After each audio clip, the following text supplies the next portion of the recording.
Hello everyone and welcome to the Transit Nomad family. Messy city traffic with no proper street crossings footage KL vlog.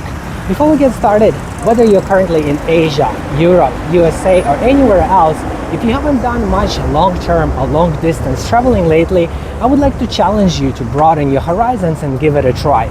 When you visit new places, you might find yourself feeling happier and more fulfilled with new ideas, inspiration, and motivation to accomplish your life goals.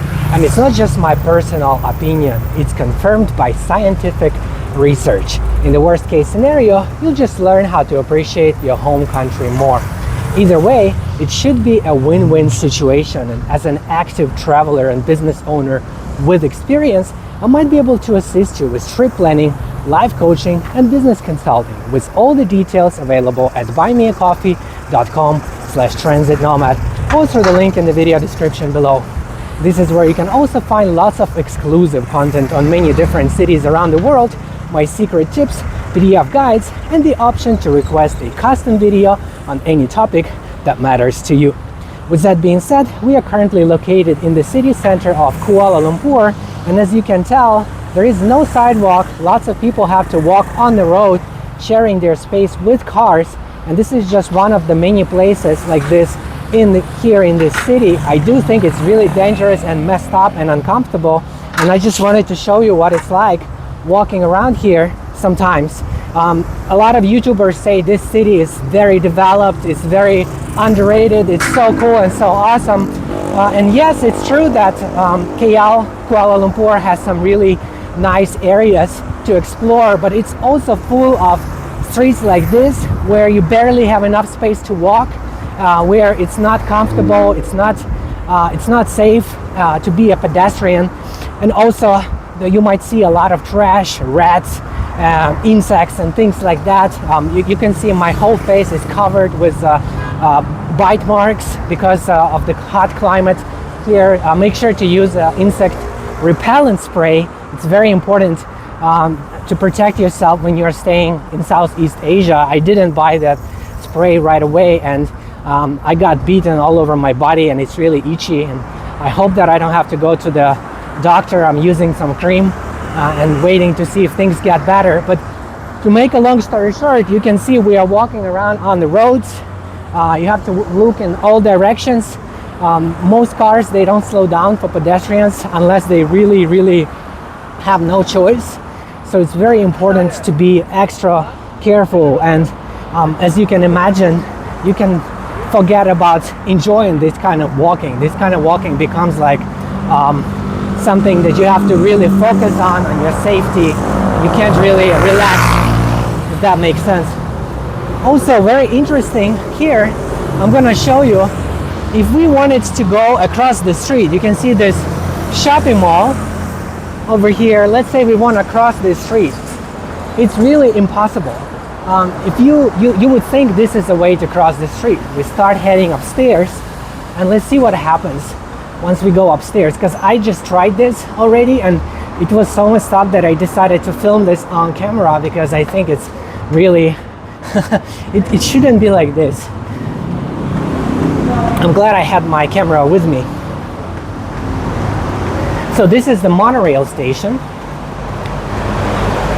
and over here you can enter the monorail system over there. Then here everything is blocked off. Over there also everything is blocked off. Yes, you can see the security guard is telling us that we cannot even go there. And on the other side,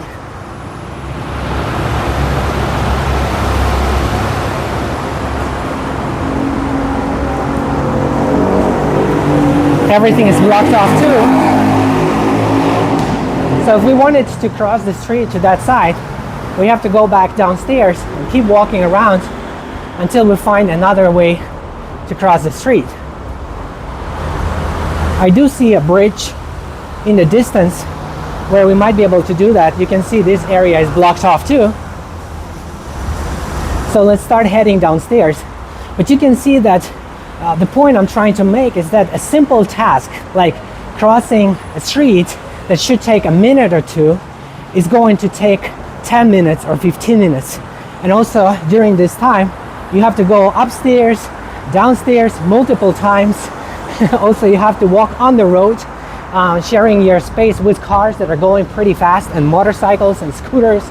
And it's pretty tight, and it's pretty crazy and pretty hectic. So this city still needs a lot of work when it comes to infrastructure for people to be comfortable and enjoy their time walking around.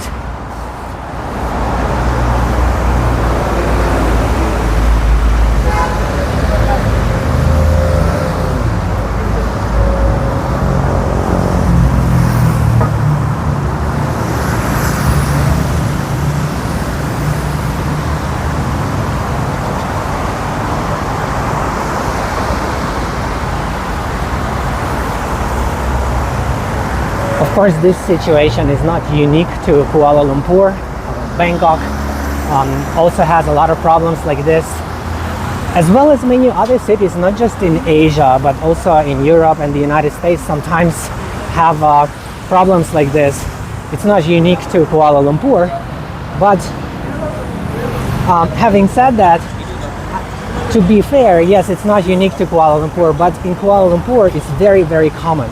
You're gonna have this kind of experience 50% of the time. Sometimes you have a crossing, sometimes you don't have a crossing. Sometimes you have a sidewalk, sometimes you don't have a sidewalk.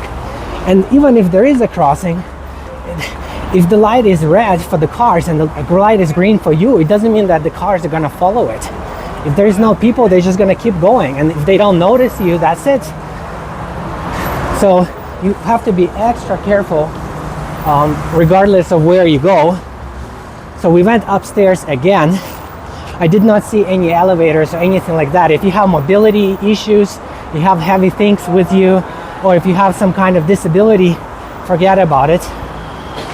Even for me, I'm relatively young and healthy, but guess what? I get tired just to go across the street already. A considerable amount of my energy is already gone. So now we have to go back downstairs and then go all the way back where we started the video. And that's how we end up being on the other side of the street. That should be easy to cross. And by the way, I got here from my Airbnb and it should be like less than a 5-minute walk. But because of all the other streets that I had to cross and all the other obstacles that I had to deal with, because of that, it took me like 15 minutes to get there in the first place. So even if, whenever you are planning your trip or you're thinking where to stay, you really should use Google Street View and try to scan and see, is it going to be pedestrian friendly, the area where you're staying? Because even a simple walk to the grocery store, instead of taking 5 or 10 minutes, it could take 30 minutes. And if you have to walk with those heavy bags in the heat or in the rain and navigating through all the overpasses or just running across the road, it's really uncomfortable. I keep repeating that over and over again because I think that people deserve better.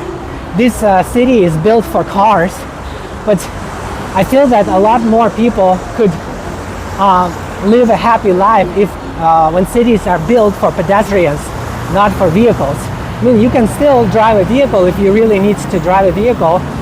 It should still be possible, but people should have alternatives.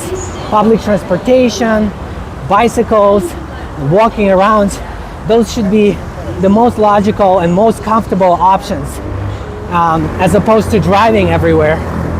But this is definitely not the case here in Kuala Lumpur. I'm telling you, it's not the case here. If you want to walk around, this city is not the best choice. And I hope this video is a good example of that. So this right here across the street is where we started filming the video. So it took us 10 minutes of very fast walking. I was very fast navigating around to cross this street that I'm looking at right now. And now finally we can enjoy the the mall. With that being said, as a friendly reminder, I'm currently in East and Southeast Asia for a few months, and during this time I'm recording lots of exclusive content comparing many different cities in the region to help you decide which ones you should visit, while also saving you time and money with practical tips on how to get the most out of your trip.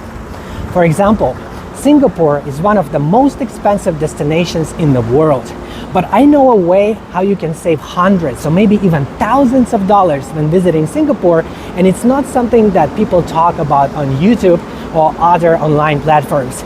So head over to buymeacoffee.com/transitnomad using the link below and donate any amount of your choice, no matter how big or how small, to gain access to my most helpful exclusive content that covers Singapore, Kuala Lumpur, Bangkok, Hong Kong, and many other cities in Europe, Asia, and the United States.